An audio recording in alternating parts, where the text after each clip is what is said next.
got our insurance leg. How much more time do I have?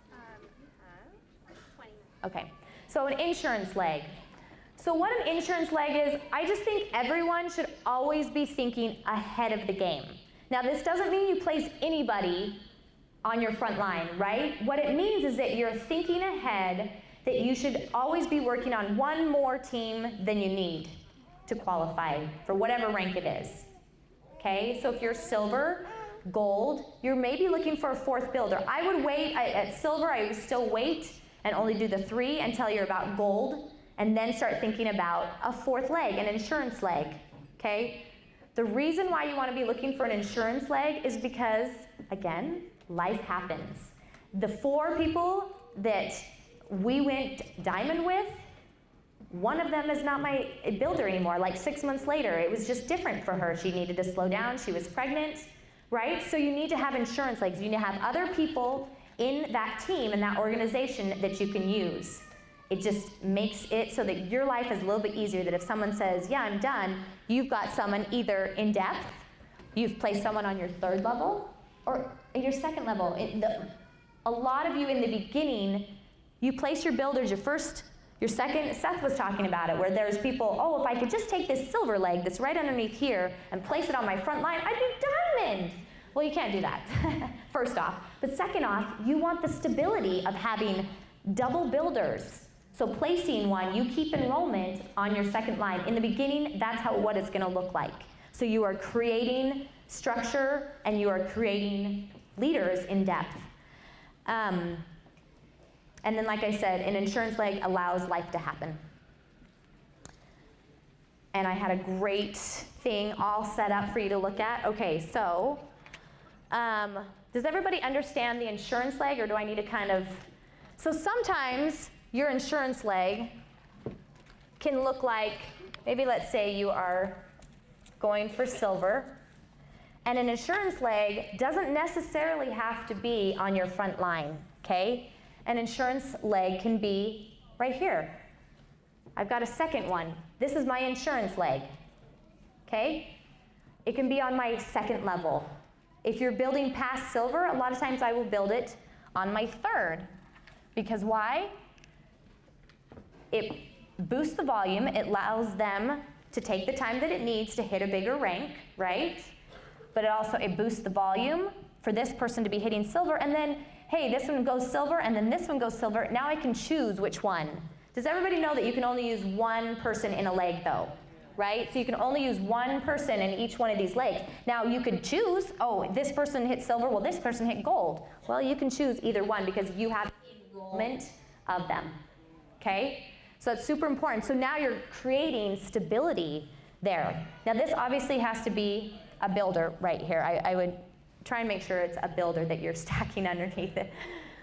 Because sometimes when we get the wholesale customers, well, you can't under a wholesale customer now, but sometimes you get someone that's just an orderer, and then things get a little bit scary, or they don't, you know, they're not wanting to order the amount that they should be, and then you're going, okay, now I'm up a creek. So try and make sure that it's under builders. That would be the most, that would be very important to do. Okay, taprooting. So taprooting, in my opinion, is probably one of the best strategies that you can use in your business, okay?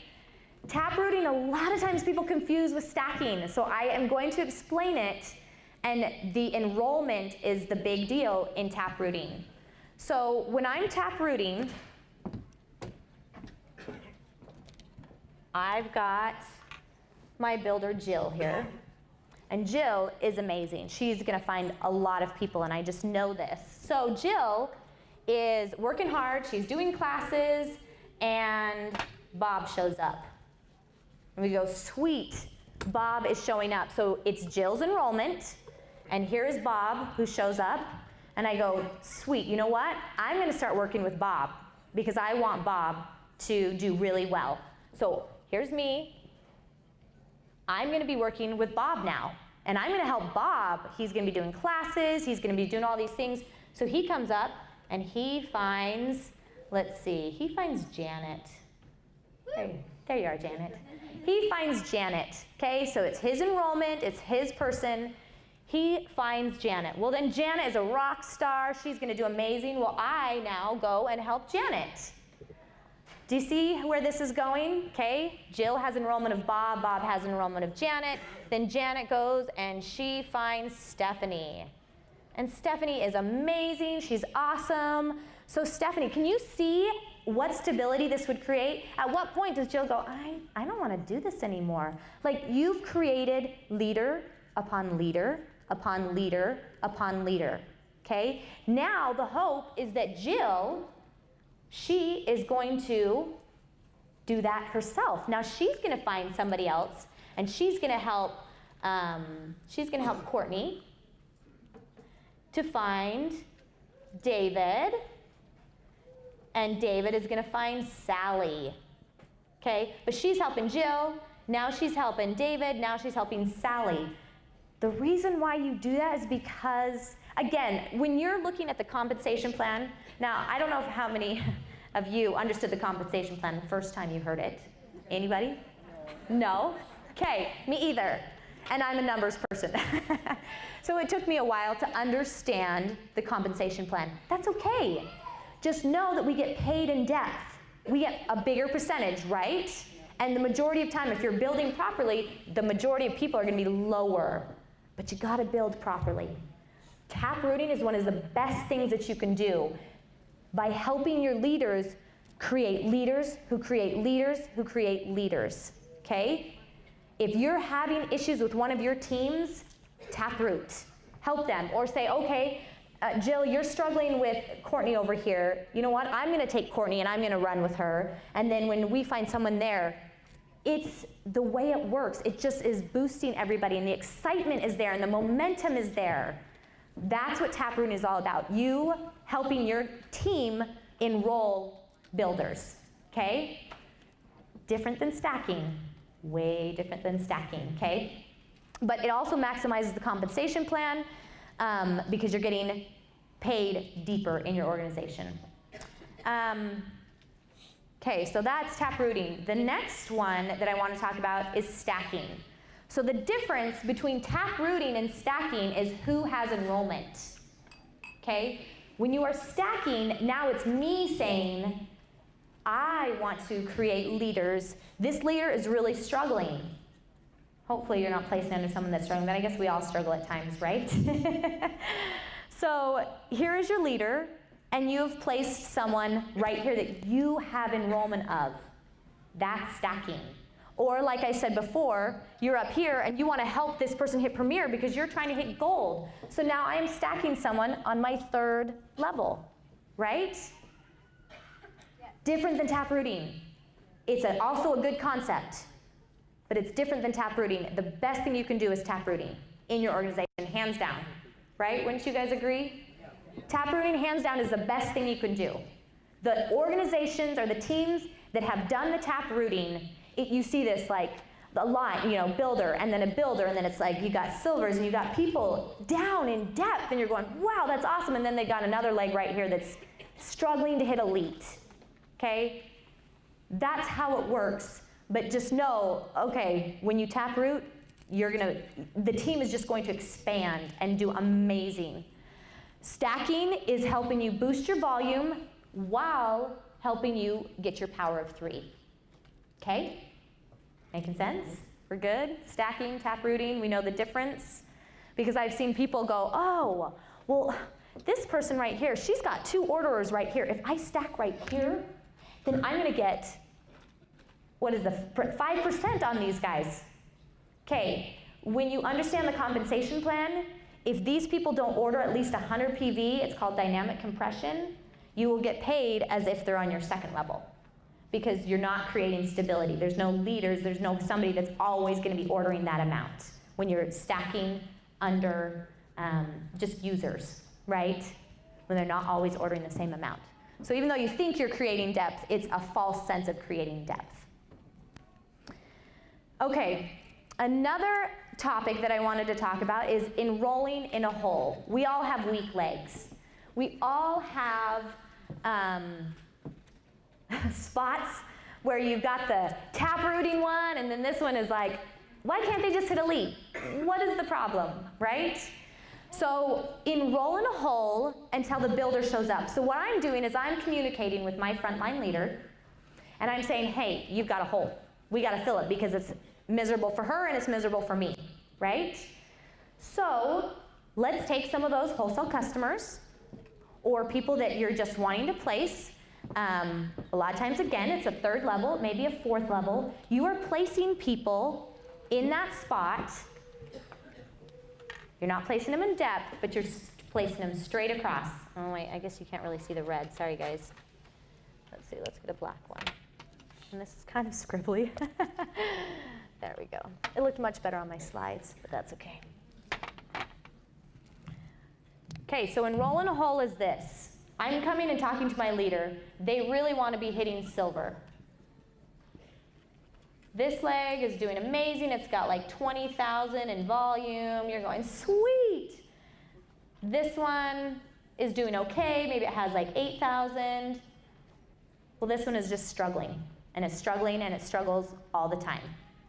Enroll in the hole, the concept there is that we both are keeping enrollments and we're placing people right here, right here, right here, right here, until we find somebody that's either a sharer or a builder, whatever it may be, then until they show up, and then I'm working with that person and I stop enrolling in the hole, okay?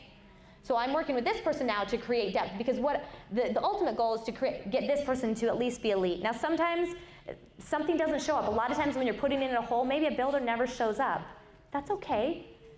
If you have usually about 50 plus customers, it will maintain elite. It will maintain until maybe at some point a builder does show up in that team. But just knowing that's kind of the idea with enroll in a hole, you're putting it across. What else is that doing for you though? That's helping with power of 3, okay? Because those 1,500 bonuses, that's the hardest bonus to get, especially when you don't place it under people that are builders, right? That are really wanting to do this, builders or sharers. Okay, so that's the idea with enroll in a hole. Is everyone getting this? Clear as mud, right? Got it. Just kidding. I'm hoping to simplify this and helping you understand some of the tools that you can use when you are trying to hit ranks. So I think you just need to take a look at your organization and understand some of the concepts that I'm talking about. There may be you have some of both. You know, here's your team and you're saying this one's doing awesome because I taprooted right here. Well, this one's, you know, I need to enroll in a hole right here because these two legs are doing amazing. But then there's this one right here, maybe a builder showed up and we need to do some stacking. The thing is, you can use all these different things. Now, I wouldn't go and stack under every single one. Now you're building a leader, right? Now you're doing it for them. And that's difficult. Now that puts you in a different position and it puts the builder in a different position. What we're here to do, the most important thing, if you can learn anything about placements, is that we're here to create leaders. When you are talking to people about the oils, you want them to learn the oils. You want them to love the oils, but we're looking for builders, right? That's the whole point of why we do classes and why we're doing what we do. We don't want to be elite forever, although that can be a good thing if that is what you're wanting, but we're here to create leaders. And when you create leaders, we can have the stacking going on, the taprooting. We're here to create. And I love what, you know, you're here to create, you're here to inspire, take off that builder hat and move on to the next level. Find builders, and if not, check yourself. What's happening? What's happening with me? Why am I not bringing on leaders? Maybe more personal development. Maybe you're stuck in one of those cycles, right, that Janet talked about. More than anything, when you're dealing with placements, use your intuition, okay? Use your gut. When you feel like, I don't know why, but I just feel like they would go really well on this person's front line. Doesn't make any sense because it doesn't help that person go anywhere but, you know, elite, but you feel that's where they need to be. Use your gut. That's what it's there for. That's what I think Desiree's whole point of what she's trying to teach us with the oils, which I absolutely love. I feel like I've used more oils in the last little bit than I've ever used in my life because emotionally, I'm a little crazy. Aren't we all, right? So I need the oil.